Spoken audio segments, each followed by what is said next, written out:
Аз съм Александър Димитров, българин. В момента съм на 60 години направих.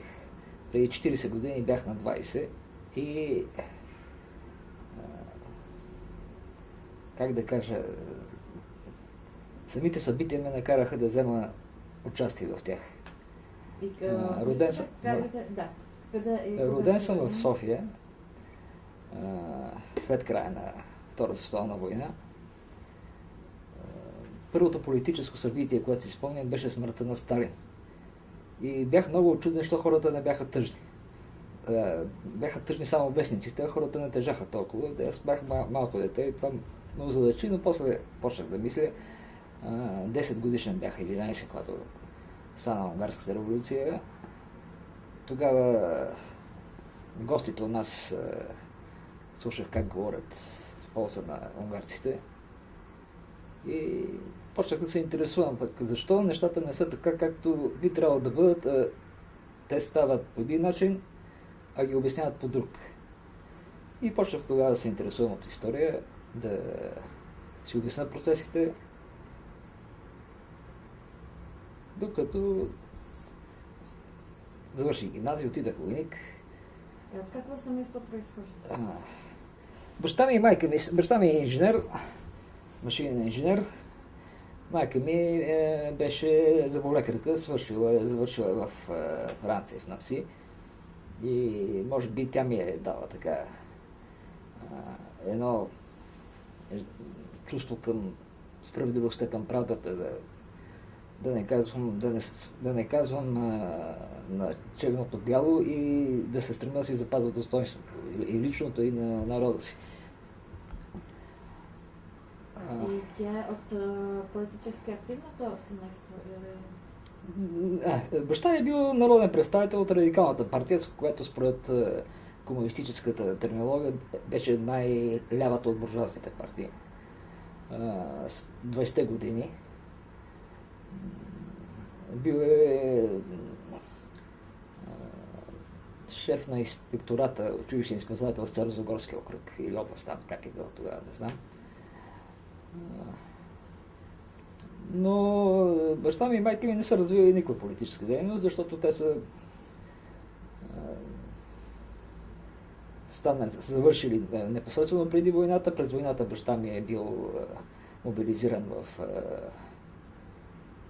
Беломорска Македония, това е Драмско. И след това сме се родили ние, видяли се как стават нещата. Дядо ми, който беше твърде стар, този, който е бил депутат, го викаха да се присъедини към комунистическата партия, защото радикалите комунистическата партия ги глътна. Той отказа, каза, че е стар и така нататък.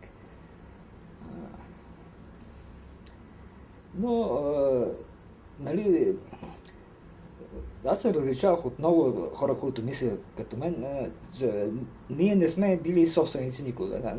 Ние сме си печелили парите с интелектуален труд. И другите моите приятели, които мислеха като мен, всички бяха, повечето може би, бяха пострадали по някакъв начин от национализация и така нататък. И затова бяха по-наплашени. Аз като не пострадал, можех повече да говоря и така нататък. Да, до тук продължавам се горе към това. И как ви възпитаха родителите? Беше строго или... Не са ме възпитали строго, но аз и бях по-буйничък. Историята ме интересуваше още от, може би от 56-та година, от началото научаваш там Римска империя и такива работи, след това навлизаш повече, все повече и повече в нея. И примерно бележките ми по история бяха винаги отлични, а по другите предмети не отделях такова внимание. Ето това са ни били конфликтите, че защо не уча по другите неща, както уча история. Но просто така ми беше, така исках и така ми беше по-интересно. Така, да минава ли сега към университета? Или още има по този въпрос? Са ви спомене за школниските времена, когато сте били в школа. Спомням си това, че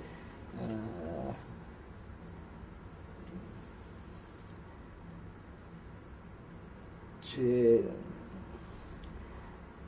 имаше в класа син на един висш полицай, който се държеше с това превъзходство над останалите. И ние не го забелязахме толкова, но все пак той си постоянно цитираше баща ми каза така и баща ми каза. Така даже на учителите казваше. И накрая ще опитвахме се да не го забелязваме, но се забелязваше. Дори никакви други прояви не съм имал като ученик, просто си вървях, учех си, взимах си там изпити и матури. И ситуацията в България тогава? Ситуацията, аз съм се родил в тази ситуация. И въобще не ми минаваше през ума, че някога това нещо ще се промени. И когато срещнах за първ път термина 1000 годишен райх, разбрах какво представлява 1000 годишния райх. Даже до 89-та година малко хора в България очакваха, че нещата ще така радикално ще се променят. Въпреки че аз самия тогава вече имах някакви податки, но не ми вярвах толкова много. Казахте, че майка ви ви ведеше към чувство, към свобода и така далее. И значи вкъщи родителите ви говорили са против комунизма? Разбира се, като бяхме малки, аз ви казвам за първ път, чух да се говори против комунизма 56-та година. Нали? Преди това седи татко Сталин, ми беше много чудно, защо никой не плаче за него от моите познати. И след това, като подраснахме, аз съм задавал въпроси и те са ми отговаряли в реален, действителен отговор си ми дали. Не съм и казали си ми че това, което се говори вкъщи, не трябва да се разправя на думка и така нататък. Но имах информация, освен това, аз научих английски от VOA, от Гласа на Америка. Гласа на Америка, понеже български станции ги заглушаваха, пък баща ми е свършил американски колеж, между другото, и говореше английски. Ако нямаше никой вкъщи, станцията, в която работеше радиото, беше The Voice of America. И се информирахме как стоят нещата. Не, че вярвахме, че са ни манипулирали, но просто информацията беше пълна. Като се сравните, да знам дали си спомняте, информацията, която се даваше по комунистическите радиостанции, беше ужасна. Даже Брежнев беше си изпуснал да каже: не гледайте какво става, слушайте какво говоря. Нали, такова нахалство, както е. И как поступихте в университет? Ами отидах войник, уволних се по-рано, понеже се разболях някъде на костите, заболяване ми откриха. И кандидатствах без общо основание. Като видях баловете, там беше интересното, като видях баловете, бях на 4-то място в списъка, обаче ме няма. Оценките ми бяха за 4-то място. Отидаха родителите ми да видят какво става, много се извиняваме, изпуснали се, няма проблеми, записаха ме. Но явно, че са ме изпуснали, за да вкарат някакви такива ративни работи. Това е братовчетка държава България, както мисля, че Иван Костов каза. И започнах да следвам. Вече знаех много история. От преподавателите най-голямо впечатление ми направи Александър Фол, който използваше брейнсторминг. Има на чешки, знаем се какво значение. За да накара студентите да търсят, да не спират до някъде след като открият нещо, да продължават да се робят и да край на краища, ако може да излезе нещо. И той така и работеше по-нататък. Спомням си, че какво имахме и упражнение за феодализъм. Аз още тогава бях разбрал, че действително обществото се развива на степени. Но така както ги е написал Маркс и както се харесва на комунистите, не са съвсем верни. Защото Маркс не е историк и данните по него време са били малки. Всъщност между така наречения феодализъм в Европа и античното време няма голяма разлика. Разликата, също така разлика има примерно между архаична Гърция и класическа Гърция. Пак има един такъв взрив, идване на варвари и така нататък. И поставих въпрос в едно упражнение, защо за да има качествен скок, трябва да има количествени натрупвания. Какво е открито ново в началото на Средновековието, че ще има нов строй? И преподавател каза, хубав въпрос, възлагам на всички студенти да си помислят по този въпрос. Той си избегнал отговора.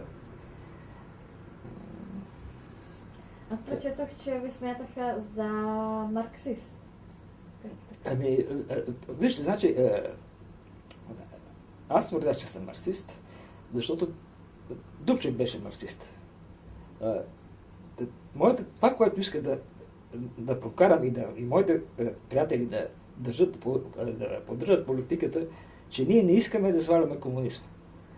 Защото така по-малко щяха да се борят срещу нас и щяха да постигнем по-големи успехи. И това беше начин. Това беше начина. И всъщност аз видях какво прави Дубчек и старах се, доколкото имах информация, да правя това, което той прави. Защото той явно, че засегна системата отвътре. И не можеха, и ние се надяхме, че това беше шока. Ние се надяхме, че това ще мине. Че няма да смеят руснаците да му направят нищо, защото той беше марксист. Откъде сте имали информация за събитията в Чехия, за Пражката промяна? Значи, сега, първо, че американците предаваха всичко, което знаеха. Те не криеха нищо. Това е едното. Но второто, какво стана? Значи, 67 година накрая се разбра, че Чехия е нещо не е както трябва. Тогава, може би на московско ниво всъщност, не се отчитал толкова голям проблем. И Тодор Живков на 7 ноември, това е Свети Климент, който е празник на студентите, държал реч или изказване, как ти наричаш той там, тези си, пред партийния актив в университета, където е казал, че такива, една лоша дума, какво беше точно, черни овци, такива черни овци има и сред нас. И даже погледна в определена посока и хората така са разстроили, че гледат към тях, че настъпило някакво такова смущение. Но от януари нашите вестници млъкнаха. Спряха нападките срещу Чехия. От януари до май, мисля, че на 10 май се състоял някакво заседание Политбюро, което вече се почвало да се напада Чехия. Нашите вестници горе-долу пишеха нормални неща за Чехия. И като човек, като има предварителна информация, освен това аз бях вече бир парче и професионалист, можех да чета и между редовете, нали, което ме учиха в университета. Нали, това е местолъка на историка и да прочете между редовете какво е написано. И си съставях мнение, особено следях действително цитати и изказвания на Смърковски, на Дубчек, на Ота Шик, беше му преразказана тезата, така нататък. Много внимателно ги следях тези неща, преценявах доколко информацията е точна и не е манипулирана, докато си на мене, и това нещо го споделяхме с Валентин и Едвард, с други. Но Валентин и Едвард бяха на същото мнение.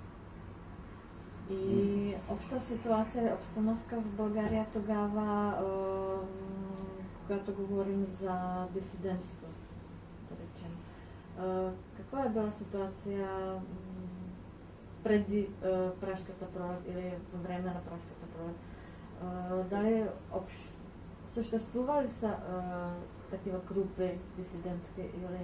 Ами, значи, комунизма е една тоталитарна система. Тя със идването си започва да притиска българския народ и с това тези избивания непосредствено след 9 септември, след това взе земята на хората, това взимане на земята предизвика така горянско движение 50 години. Освен това, беше позволено на всички турски реакционери да се изселят. Бяха набелязани кои са по-религиозни, кои имат такива протруски.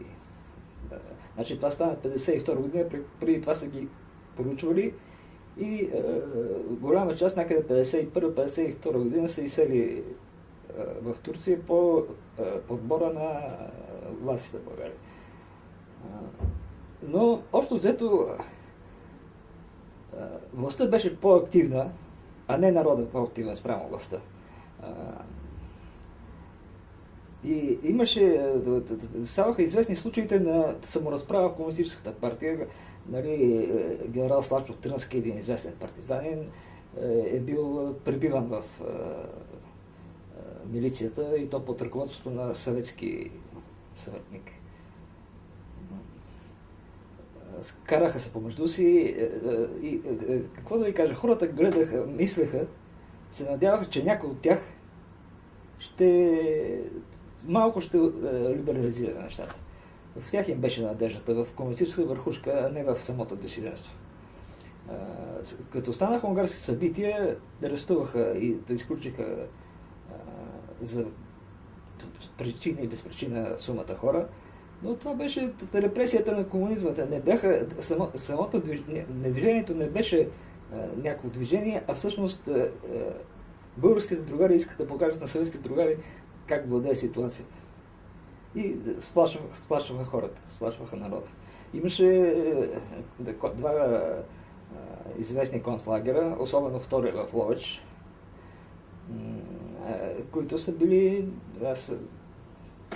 Това, което съм чел за нацистските лагери, като махнем камерите, са били курортици в сравнение с тях. И хората ги беше страх. Ако някой си позволяваше, той беше на партийно ниво да направи някакви инструкции, да не изпълни заповед и така нататък. 64-та ли беше опитът за преврат на така наречен опит за преврат на Горумян. 64-та ли беше, спомняте ли си? Добре ще го прочете това нещо.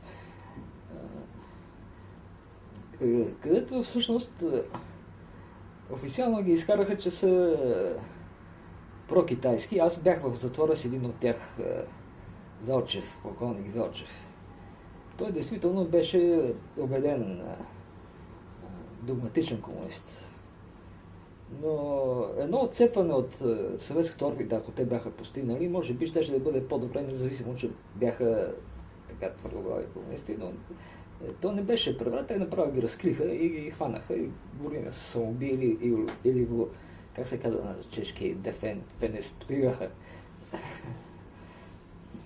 Така. Сега, значи, аз знаех за Дубчик, че отрасъл в Съветския съюз или живял дълго време. И именно това ми беше тезата, че ние не трябва да излизаме с противопоставяне на комунизма като такъв. Да се стараем да искаме неговото подобрение. И следейки какво правят в Прага, нали, горе-долу се образахме с това нещо. Те ни бяха критерия за действие. И се надявахме да мине. Аз ви казах, това, че влезаха руснаците в Чехия, това за мен не беше като гръм от ясно небе. Не очаквах, че ще посмеят да влезат. Защото бяха приятели. Те го заявяваха и така нататък. Имаше черна тиса и така нататък, но предполагам, че това са нормални реакции. Нали? И се стремят Москва да сплаши Прага. Ще вкарат войски в Чехия и това прилеча. Така, нещо до тук да се върна, нещо, което съм изпуснал. Започна да самите... Аз искам да питам за общо настроение към прашката пролет в българското общество или между вашите студенти. Тогава или сега? Тогава. Тогава да. Тогава аз точно с това се занимавах. Да открия хора, които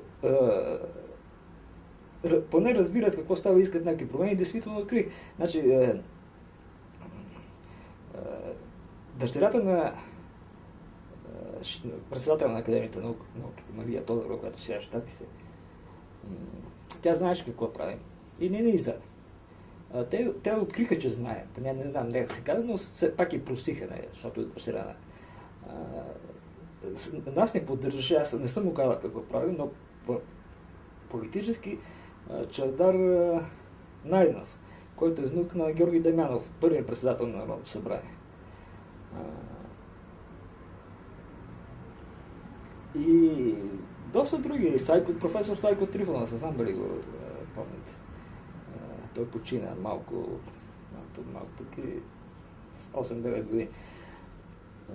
Стайко Трифонов, който е едно момче, син на бежанци от Беломорието, роден е в Гълъбово, Старозагорско, националист, но комунист-националист, този парвановския тип. Но и той знаеше какво правим. Тогава всички се интересуваха и това да наблюдавах как дори тайно се надяват да стане нещо, без да казват нищо. Поддръжката тогава, особено в средите, в които се движих, беше огромна. Тези хора, които мислят, защото имаше хора, които не мислят и с тях не сме се занимавали. Но понеже моята задача беше всъщност да разширя тази подкрепа по някакъв начин да изява, точно това нещо го наблюдавах много внимателно и младежката интелигенция, българската, както от исторически факултет, така и други факултети, следеше с голямо внимание какво става в Чехия. И те откровено са говорили за нещата? Казвам ви някой по-откровено, разбирате ли, аз какво правях? Аз всъщност ги провокирах. Да исках да науча становището. Но никой не е казал, че в Чехия тогава, от тези, които познавам, това е лошо нещо.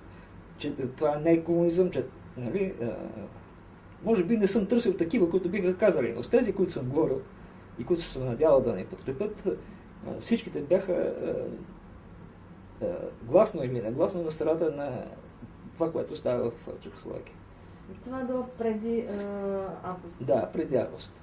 Всички се надяваха Чехия да повлече крак, не знам нали, да отвори вратата и нещата да тръгнат едно след другото. Не се живее при комунизма. Хората го разбираха, защото самите комунисти не им се живееше и тях ги гоне. И значи какви са ви били намерения? Ако съберете хора, какво сте искали да правите? Не и сега. Всъщност, нашите активни действия. Сега, значи, на 21-ви нищо, влезаха си руснаците, аз се ядосах, приказвах се и никой не ме обърна внимание. Аз сега мисля преди августа. Не, на 21 август. Не сме свършили преди, така ли? Да, но аз... Нищо какво мислим да направим? Мислехме, че както Дубчев стана първи секретар, тук някой по-свеж ще стане първи в България, по-свесен първи секретар и нещата полека-лека. Всъщност това нещо, което сме искали, това, което го направи Горбачов. Нали? Избраха един, на който възложиха да махне комунизма. И той постепенно, за да направи революция в Русия, постепенно махна комунизма. Значи, вие само сте чакали какво ще стане? Да, цялото българско общество чакаше да стане нещо. И това, че влезаха, специално нас ни ядоса. И преминахме към преки действия. Значи никаква действителност не сте правили преди август? Не, нямахме възможност. Не чакахме отгоре да станат нещата, както станаха в Чехия. И се надявахме, ако бяха станали както в Чехия, тогава бихме могли да организираме отдолу една подкрепа, ако беше станало. Но тогава чакахме отгоре да мръдат нещата. Така. И Къде сте били, когато сте разбрали, че войските навлязоха? Бях си на Черно море в Китен, хубав слънчев ден. Ставам и чувам по радиото или какво беше там, че руснаците влезли в Чехия и деня ми почерня. И ядосах се там и почнах да разправям на хората. Нали, имаше реакция, предупреди ме едно момченце, че много приказвам лошо ще ми се случи. Обади се там един човек, след това си говорихме дълго с него, но аз не си спомням хронологически как беше точно, но научихме или в Берлин, или в... кога е тази демонстрация на Червения площад? Тя е няколко дена след това, нали? Седмица, мисля, че да. Научихме, че самите руснаци са направили нещо. 7 човека, но все пак в тази система 7 човека са много.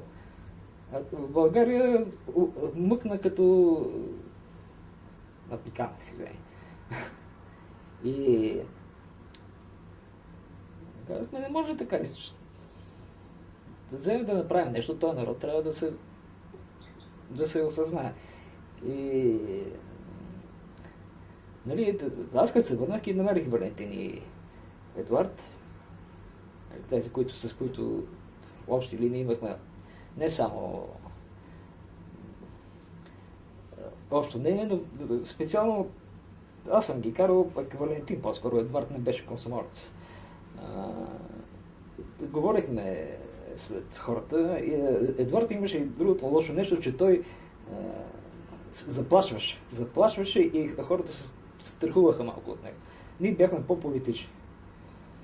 Вие сте били добри приятели тогава? Да, бяхме... Нали, хората се намират по интереси. И намерих и предложих им, дайте да направим нещо. И какво ще правим после? Значи, какво можем да направим? Да пуснем после, защото не беше започнал още студентската година. И решихме, действително, значи, текстът на двата посева са мои. Първият, като го написах, след това малко се оплаших. Това ще викам си това, като ни фанат, ще ни разкатаят фамилията, но както да ще го пуснем. Няма палиативни неща, не трябва да се правят. Или режеш, или нищо не правиш. Това е било чак месец после... Септември, да. В България седи и да мълчи. Вие какво сте правили този месец? Нещо... Аз се изкарах бях до края на месеца на морето. След това, докато ги намеря, не знам, единия го нямаше, събрахме и тримата. И като се събрахме, нали, те се съгласиха веднага да започнем действие. Да, Валентин малко се поколеба, но... Защо? Защото страшна работа да се хванат всичко отива. И кандидат студентски изпити, и бъдеще, и всичко. И, значи, и това специално съм казал, може би аз това го убедих, че трябва да бъдем безкрайно предпазливи. Няма да ни хванат, ще ги напишем с макети. Нали? Изрязахме ги от макети и пишехме по еднакъв начин с макет, върху макета. И написахме там колко бяха ползвите. Разбърдарихме си ги, значи аз взех повече, защото дадах на мои приятели, на един Васко от Малашевци, Васил Александров се казва, и на моята приятелка, която не желая да й казвам име тогавашна, защото са ожени в партийно семейство и не иска да се знаят за тези неща, да не си разваля отношенията в новата ситуация, която е попаднала. Също дадах на едно момче, чиято баба беше чешкиня, той знаеше чешки, някъде, защото превеждал ми от чешки, сега не знам колко добре го знаеш. И всъщност беше на същото мнение. Той учеше в минно-геоложкия, Здравко Ковачев се казва. И всъщност това е моята група от 6 човека, както са отбелязали в схемата на Държавна сигурност.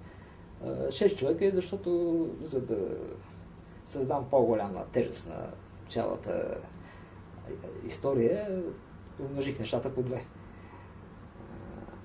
Но след това им казах, че всичко е измислено. Така че никой от тях не беше, тези хора не беше открит горе на мен.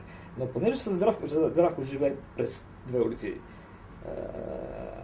през мен и сме се срещали, той беше задържан и там нещата тръгнаха вече по друг начин.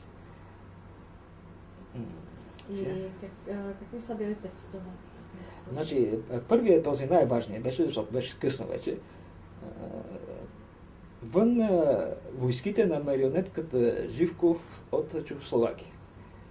Аз съм го написал Out the Soldiers, защото на армия не е, английски не е точната дума, не е армия. Това са някакви части са за маскарад са пратени там да прикриват съветската инвазия. И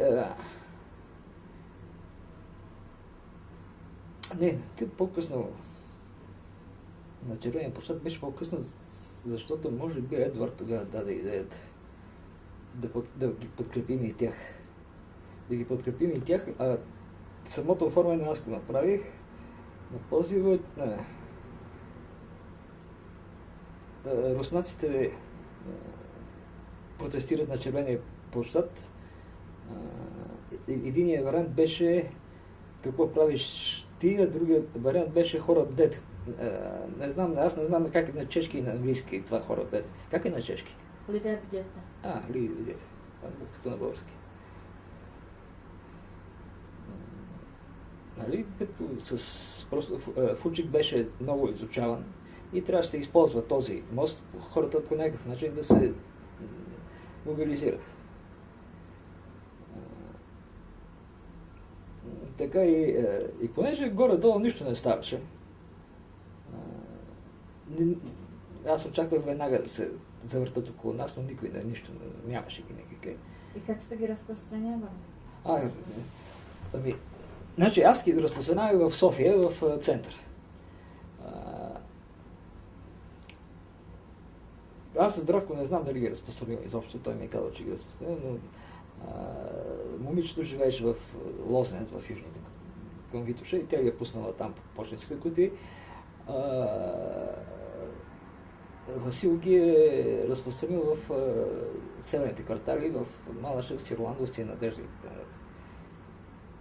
Така. Валентин. Някъде в кутиите, някъде са оставени на стълбищата, просто да ги прочитат нова хора.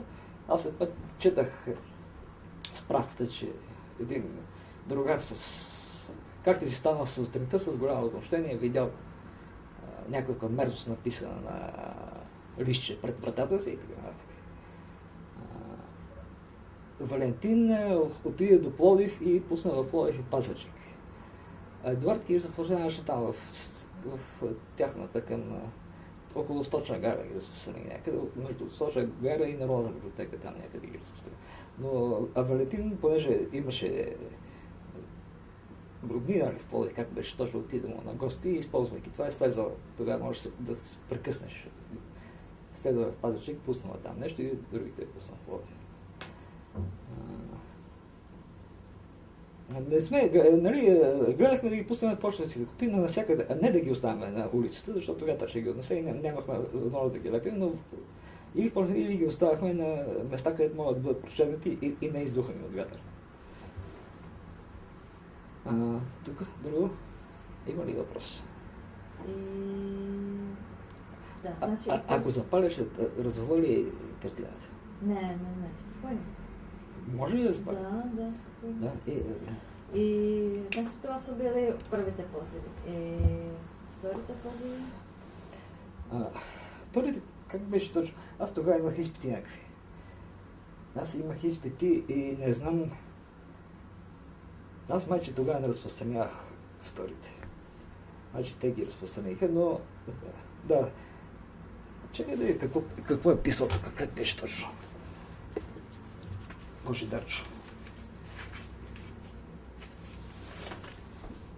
Мария Иванова, да, Мария Иванова. Това Мария Иванова, това е Мария... Тя не се казва Иванова, това е дъщерята на председател на Академията на науките, Стойко Трифонов, нали той е. Добре, те са двама Стойките. Да, ето, на 10 бяха се. Да, хората. Това, което сме ги правили пред него, обаче.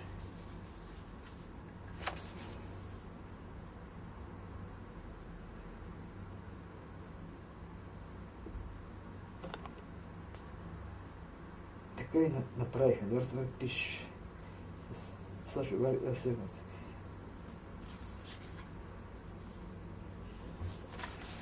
Така.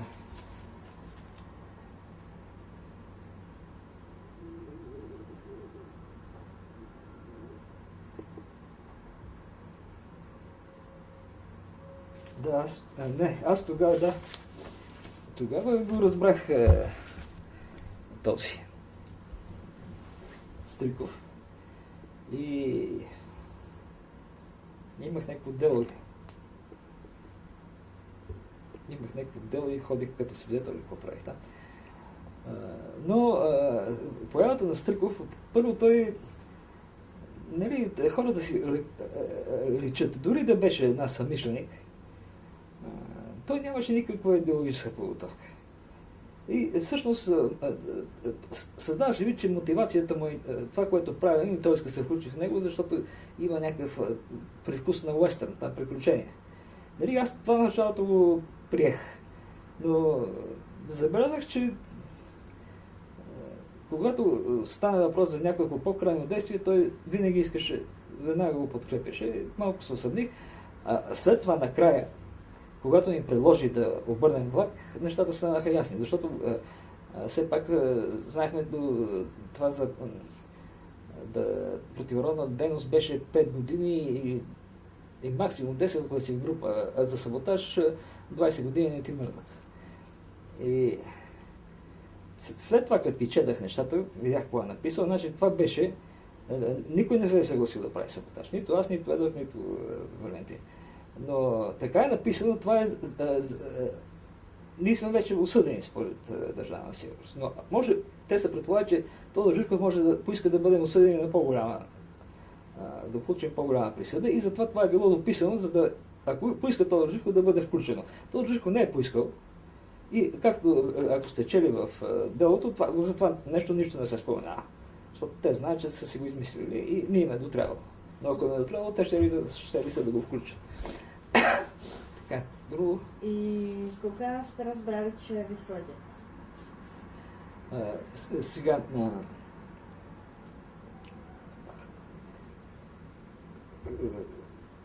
момента, когато Стриков ни предложи да правим саботаж, анализирах му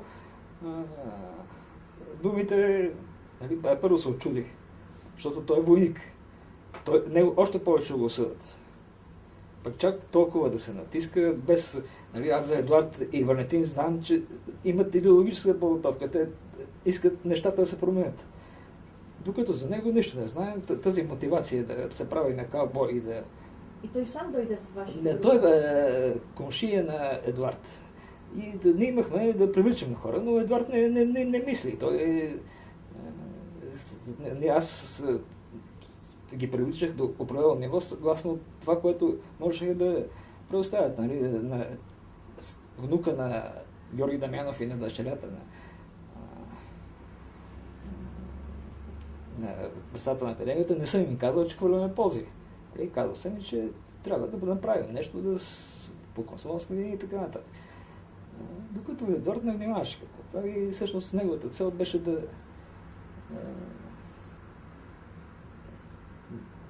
някакси да станем мъченици по-скоро, герои и така нататък, колкото да поне още малко да подействам. И за клуба? За дискусия на клуб искахте да... Да, това още от начало предложих. те почнаха да се купуват, докато Валентин да се съгласи с мен по-нататък и направихме с него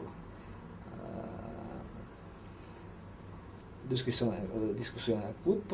Имаше даже комсомолско събрание и предложихме наши кандидати. От нашите кандидати само Мария Тодорова, която е наречена тук Мария Иванова. Тя да ти. Мария Иванова Тодорова, те ни спестяват.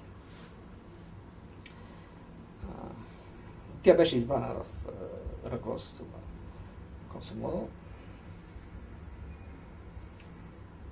Но в общи линии не се получи точно. Не можахме да направим клуб за дискусии и това не се прие, но все пак на трите събрания,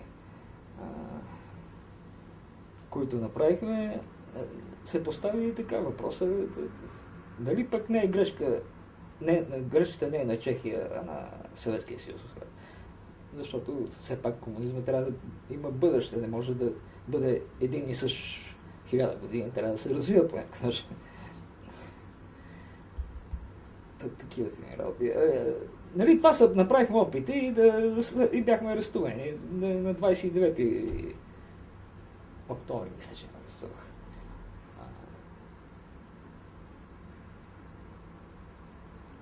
Друго. Откъде разбрахте, че ви следят? Разбрах, че са ми открили по предложението на Сърков да хвърлим да обърнем влак. Защото това не е логично. Работата на историка е да търси логиката. Избягаше от логиката, трябва да има някаква причина. Факта, че той е войник, ще получи много по-голяма присъда, може да го разстрелят за това нещо, а ни предлага. Да, защото тогава сами помислихме и казах и на тях. Едуард му се искаше да вика, нищо няма в наше момче и така. Тип на това отговорност. Тъй. И... Какво сте чувствали тогава, когато сте разбрали, че ви следят? Какво сме чувствали? Аз на Валентин не съм им казал, че се разбрали. Казах на Едуард. Валентин не иска да го плаша, понеже не знаех как ще реагира. Казах му, че много да внимава, защото е възможно да е. И как сме чувствали? Аз престанах да уча. И така ходех малко по заведение да наваксам това, което ще ми липсва. И точно пред бамбука, малко по-нагоре, пред Народния театър ме арестувах. Това е. Но и бях се готвех да им кажа. Бях се изработил тезата, че не искам да ги свалям, не искам да променя. И се надявахме да ни се случи това поне, което се случи на Чехия, да ни затворят.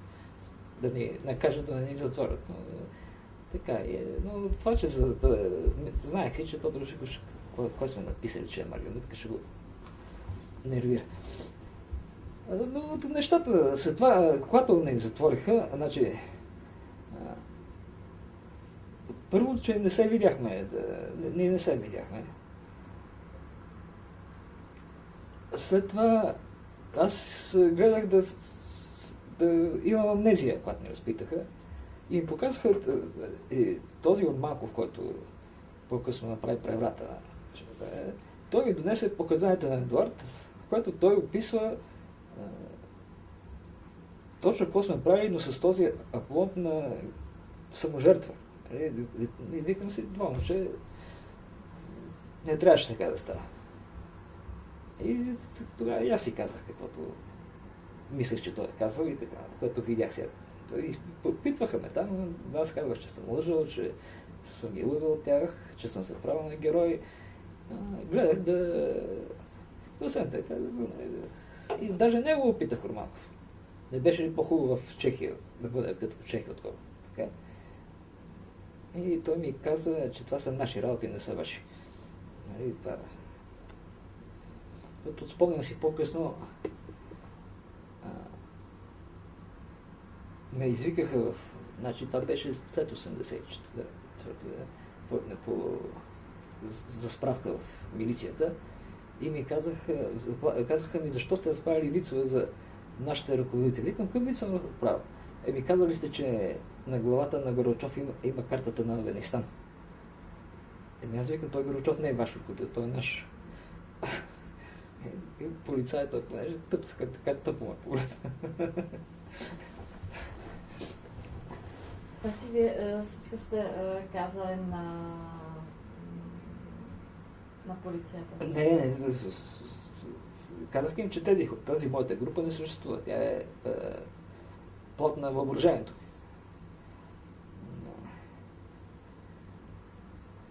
Но факт е, че те нищо не знаят. И Валентин и Едуард нищо не знаеха кои са тези хора. Аз мисля, че Валентин, т.е. Едуард и до сега не знае кой е Здравко. Но аз виждах тази схема. Откъде се взе тази схема?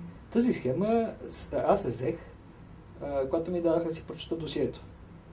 Което горе-долу тези неща ги имаше, като бяха преките донесения, подписани от, разбира се, с много от преките донесения, за които знам, че съществуват, ги нямаше, не ми бяха дадени.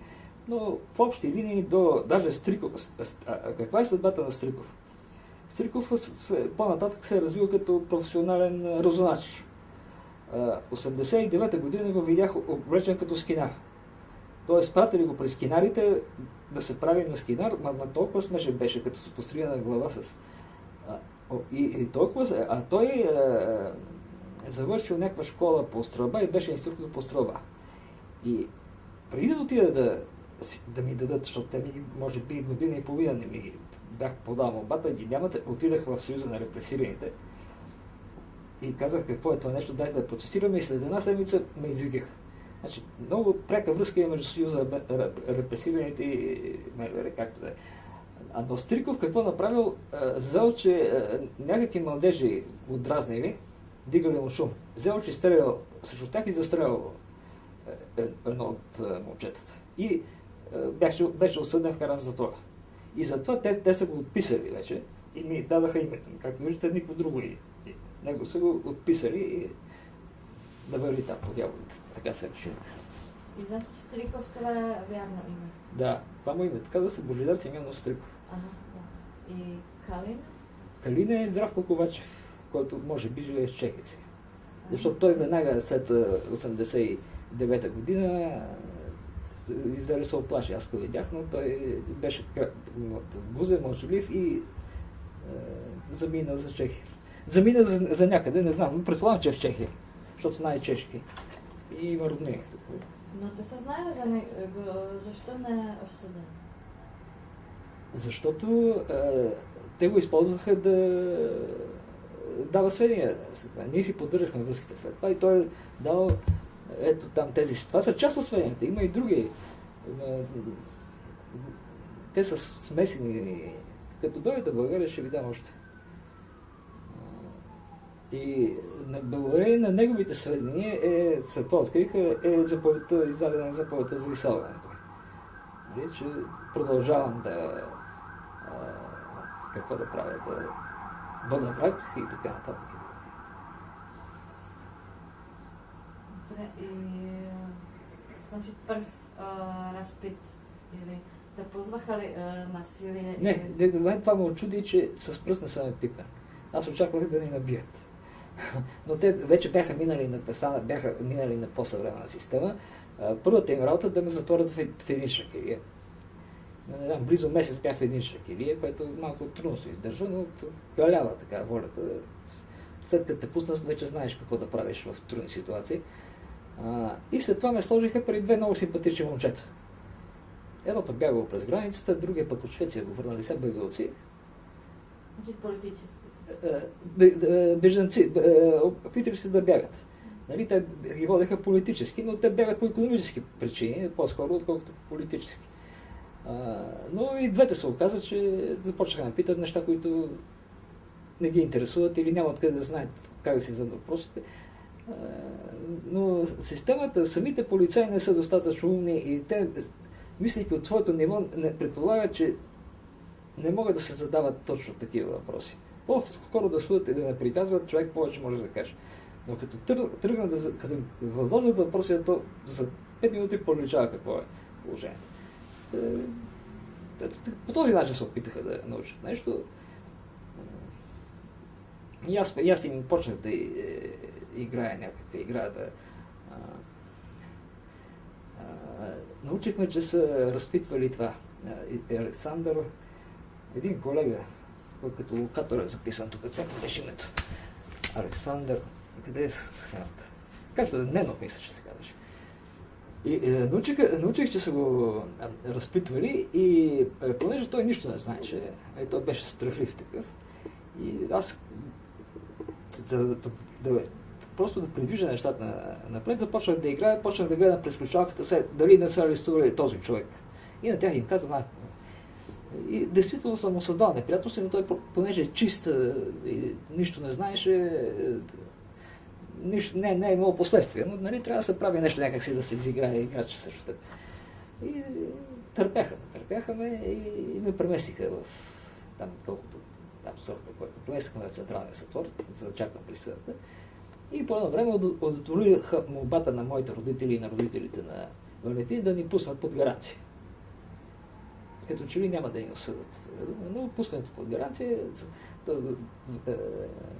веднага се видя, че където специално Валентин не съм, даже не се виждах с него, да не търсят подволателя. След мене има по някой. Викам си, ще изкара. Отидах. И понеже нямаше какво да правя, взех си една карта, отидах на банка и изкарах 20 дена да се поискаме малко хубаво. След това пак не ми влиза в сила присъдата, там се забави. Взех, че намерих друга карта за Кюстендил.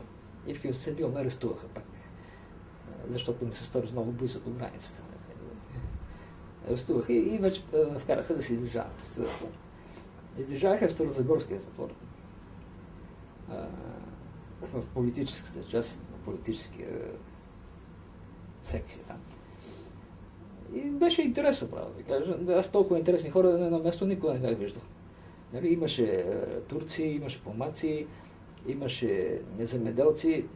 Най-демократични бяха земеделците, въпреки че и те са левичари. Но все пак те мислеха демократично, защото другите хора, свързани с офицерството, с политически партии, нали, те не са самите, никой от старите дейци, но това синове и хора, продължители на някакви идеи. Те бяха десничари малко с мен. Но освен това аз не бях подходящ за главен обвинаем по процеса и затова значи, ние не сме имали ръководител в групата. Ръководител е избран от Държавна сигурност. Защото Едуард беше най-подходящ за враг на народа. Аз не ставах, защото не исках да свалям комунизъм, исках да го променя. Валентин следваше моята линия. Защо е бил точно Едуард? Моля?